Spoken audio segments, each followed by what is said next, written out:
Hello दोस्तों, मैं doctor रश्मि त्रिपाठी आपका अपने चैनल लव फाइटर्स एकेडमी में स्वागत करती हूँ। दोस्तों, आज के सेशन में मैं एक ऐसे टॉपिक पे आपसे बात करने वाली हूँ जो कि ये बताता है कि यदि आप किसी से दहेज लेते हो या देते हो या दहेज में किसी तरह से भी इन्वॉल्व रहते हो तो आपकी डिग्री को कैंसिल कर दिया जाएगा या रद्द कर दिया जाएगा।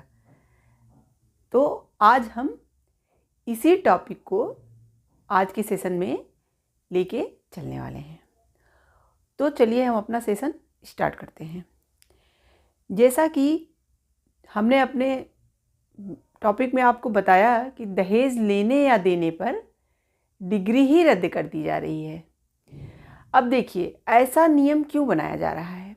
ऐसा नियम इसलिए बनाया जा रहा है कि जो ये दहेज है, दहेज हमारे समाज में इतना व्यापक रूप से फैल चुका है कि यह ख़त्म होने का नाम ही नहीं ले रहा है। तो जो केंद्र सरकार है उसने राज्यों को ऐसा आदेश दिया है कि आप अपने अपने राज्यों में चाहे जिस तरह से व्यवस्था करिए, चाहे जो नियम और कानून ले आइए, पर इस दहेज रूपी जो मानसिकता लोगों के मन में बैठ गई है उसको किसी भी तरह से, किसी भी नियम कानून द्वारा हटाने की ज़रूरत है। तो इसीलिए कुछ राज्यों ने ऐसा किया है। तो चलिए पहले हम लोग ये जानते हैं कि ये दहेज शब्द जो हमारे समाज में फैला है वो क्या है, किस तरह से लोगों के मन में ऐसा घर कर गया है। तो देखिए, एक जनरल सी बात है कि अगर किसी पर्सन की शादी हुई या शादी हो रही है, तो जैसे नई नई बहू घर में आई तो क्या होता है कि अगर आप कोई बहू देखने गया तो हमारे ये चलन है समाज में कि औरतें जब बहुओं को देखने आती हैं तो ये नहीं देखने को कि बहू कैसी है या क्या है, तुरंत आते मानिए पूछेंगी, कहो तुम्हारी बहू कितना दहेज लेके आई। देखिए ये कितनी बुरी मानसिकता है। यानी ये दहेज जो शब्द है, ये दहेज है, इसे लोग समाज में कितना अच्छा मानने लगे हैं। मतलब इसमें बड़प्पन है। तब लोग बताएंगे यार हमारी बहू तो ये पाई, वो पाई, ये दहेज लेके आई है, इतने गहने पाई, इतना सब कुछ पाई। तो ये जैसे उनका बड़प्पन है, ये नहीं सोचते कि ये गलत है या सही है। तो इस तरह की जो हमारे समाज में भ्रांतियां चल रही हैं दहेज को लेके, तो इससे संबंधित बहुत सारे ऐसे केस भी महिलाओं के साथ मतलब देखे जाते हैं जो दहेज के कारण मार दी जा रही हैं, दहेज के कारण वो अपना सुसाइड कर ले रही हैं, दहेज के कारण उनके माँ बाप आए दिन परेशान हो रहे हैं। ये दहेज मतलब इतना व्यापक रूप से फैल गया है भारत देश में, तो इसकी रोकथाम करना बहुत ज़रूरी हो गया है। तो जो हमारे जो कुछ राज्य हैं उन्होंने यही इसी दहेज रूपी जो फैला हुआ है समाज में कुरीति, इसे थोड़ा दूर करने का एक छोटा सा प्रयास किया है। और ये जो हमारा राज्य है वो है केरल।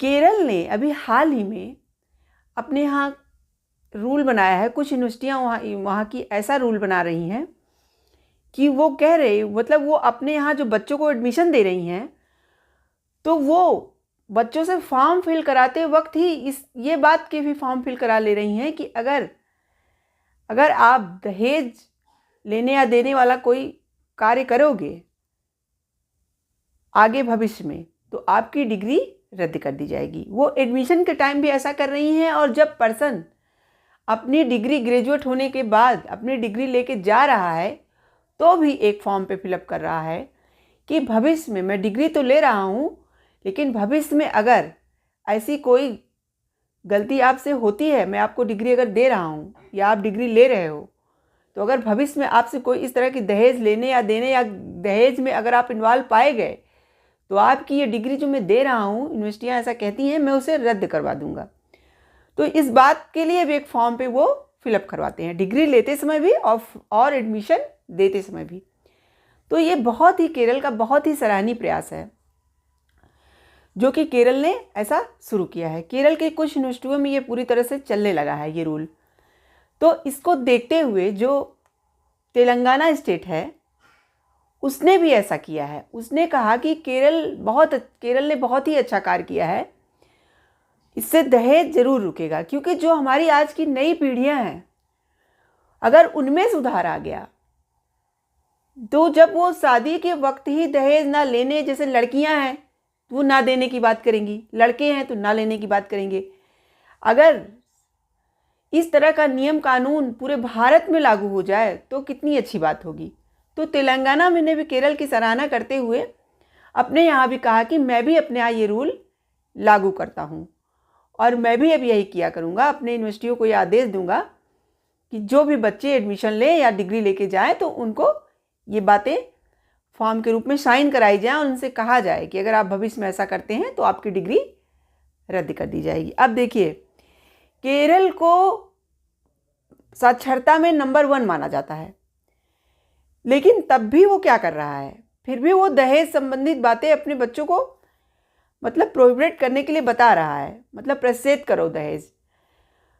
तो वो ऐसा क्यों कह रहा है? क्योंकि जो केरल है, भले वो जो है सबसे साक्षर राज्य है, लेकिन फिर भी वहाँ दहेज से संबंधित बहुत सारे केस आते रहते हैं।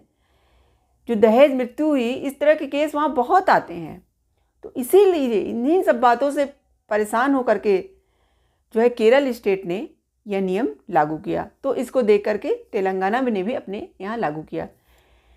ये अगर पूरे भारत में लागू हो जाएगा तो शायद हमारे इस देश से हो सकता है आगे आने वाले समय में दहेज ये रूपी जो कुरीतियाँ फैली हैं, ये दूर होने का एक प्रयास तो किया ही जा सकता है।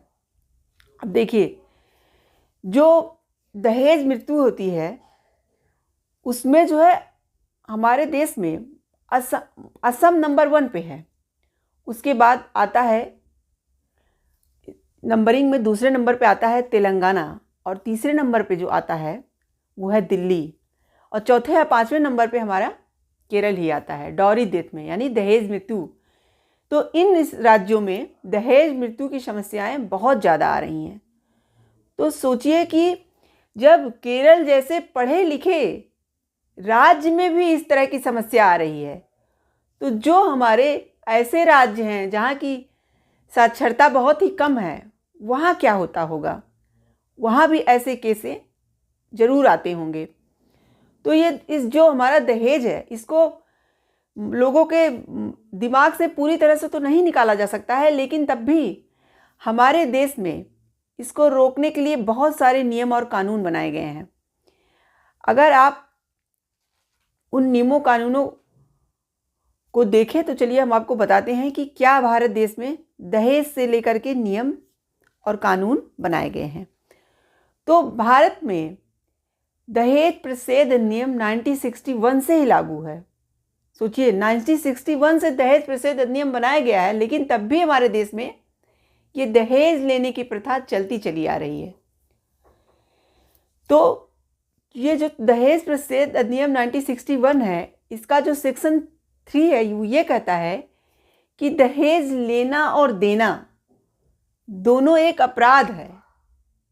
अगर आप ऐसा करते हो तो आपको 5 साल की सजा हो सकती है।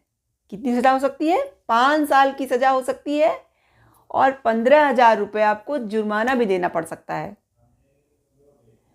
और इसके साथ ही साथ इस दहेज प्रतिषेध अधिनियम का जो सेक्शन 4 है, वो भी ये कहता है कि अगर आप दहेज की मांग ही करते हो, अगर आप दहेज की सिर्फ मांग ही कर लेते हो, तब भी आपको 6 महीने से लेके 2 साल तक का कारावास दिया जा सकता है।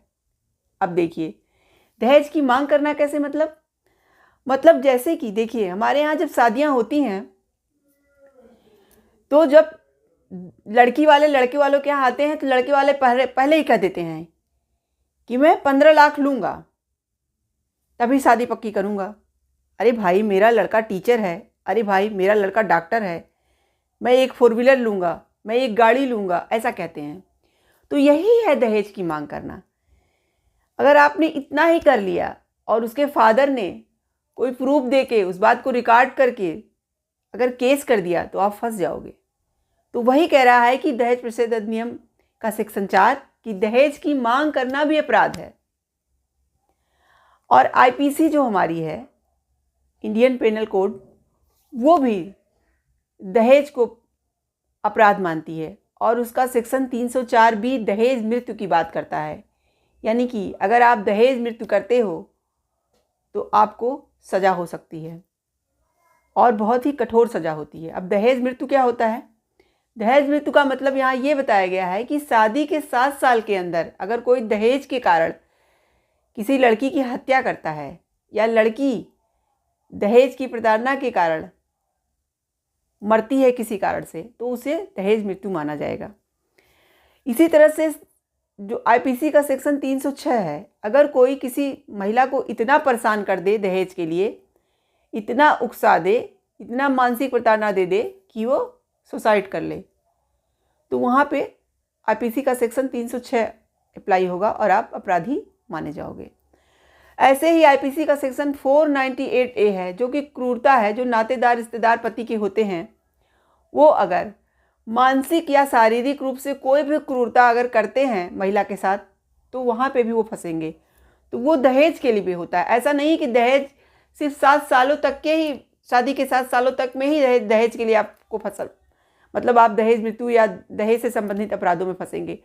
अगर आप 10 साल 12 साल भी बीत जाते हैं तब भी अगर आप ऐसा करते हो, तब आप क्रूरता के अंतर्गत आ जाओगे, प्रताड़ना के अंतर्गत आ जाओगे, तब भी वहाँ आप फंसोगे। तो देखिए, हमारे नियम कानून तो बहुत बनाए गए हैं, लेकिन फिर भी क्या हो रहा है? हम क्या ये सब बातों को ध्यान दे रहे हैं? क्या हम तो सारे नियम कानून को हमारे देश में इग्नोर कर रहे हैं, जबकि 1961 से ही दहेज को रोकने के लिए, बताइए, दहेज प्रतिषेध अधिनियम लगाया गया है, तब भी हम लोग इस बात की कोई परवाह नहीं करते और दहेज लेना और देना अब भी शुरू है हमारे देश में। इवन कुछ माँ बाप तो ऐसे होते हैं जो ये कहते हैं, भैया मैं अपने लड़के का 1 पैसे दहेज नहीं लूँगा, लेकिन हाँ अपनी लड़की का दहेज देते हैं। क्यों देते हैं? क्योंकि वो डरते हैं कि अगर हम नहीं देंगे तो हमारी लड़की के साथ कुछ उल्टा सीधा कर दिया जाएगा।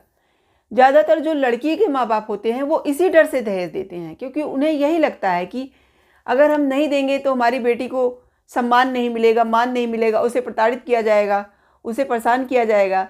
या कभी कभी उनके मन में ये भी विचार आता है कि भाई लड़के तो ज़मीन जायदाद संपत्ति में बंटवारा करेंगे, आप लेके रहेंगे, लेकिन बेटियों को क्या मिलेगा, उनको हम यही दे दें।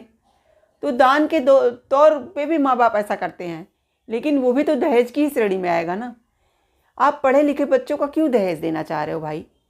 वो खुद सक्षम है, दोनों बच्चे लड़के हों या लड़की हों, वो अपने पैरों पे खड़े हो सकते हैं, एक दूसरे का पालन पोषण कर सकते हैं, वो उसकी मदद करे, लड़का लड़की की करे, लड़की लड़का का करे। तो यहाँ पे दहेज की बात कहाँ से आई? क्यों लड़कियों को हम कमज़ोर मतलब मान लेते हैं और क्यों लड़कों का हम दहेज लेते हैं? जबकि क्या लड़कियाँ हमारी आजकल नहीं पढ़ी लिखी हैं? लड़कियाँ भी तो हमारी पढ़ी लिखी हैं। इवन अगर लड़कियाँ जॉब भी कर रही हैं तब भी दहेज देना पड़ रहा है। अब बताइए, आप लड़कों का जो नौकरी पा जा रहे हैं उनका ये करके आप दहेज ले रहे हो कि मेरा लड़का फला नौकरी कर रहा है, आपको दहेज देना है।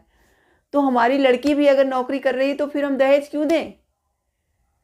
तो देखिए, जब तक ये हमारी युवा पीढ़ी इस बात को मतलब मजबूती से समझेगी नहीं कि हमें दहेज लेना या देना नहीं है, तब तक इस दहेज को हटाया नहीं जा सकता। शायद केरला ने इसीलिए ऐसा किया कि अगर हम इन युवाओं को ही पहले हम ये बात समझाने की कोशिश करेंगे कि देखिए यहाँ पे गलत है और हम आपकी जो डिग्री है इसीलिए रद्द कर रहे हैं क्योंकि आप ऐसे गलत काम में क्या कर रहे हैं, साथ दे रहे हो, तो आप पढ़ लिख के ऐसा काम कर रहे हो। तो केरला का ये प्रयास और तेलंगाना का प्रयास बहुत ही सराहनीय प्रयास है। दहेज लोभी कभी मानने वाले नहीं हैं। वो अगर आप दोगे तो उनका मुंह हमेशा फैला रहेगा और दहेज लेने के तरह तरह के तरीके ढूंढ लेते हैं।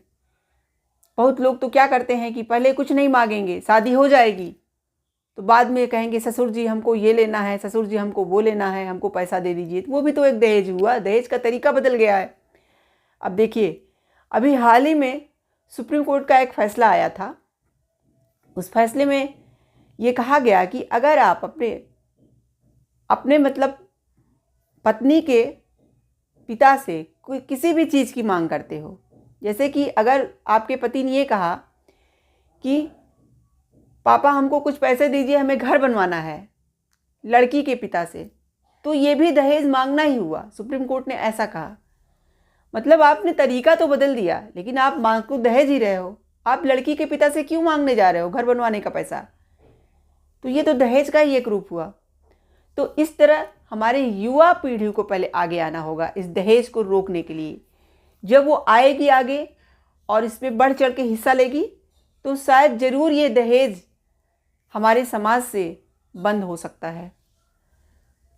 तो आशा करते हैं कि आज का सेशन आपको पसंद आया होगा। आप मेरे चैनल को लाइक कीजिए, सब्सक्राइब कीजिए, शेयर कीजिए और बेल आइकन को दबाइए, जिससे हम ऐसे ही नए नए वीडियो आपके सामने लेके आते रहें। तो आज के लिए बस इतना ही।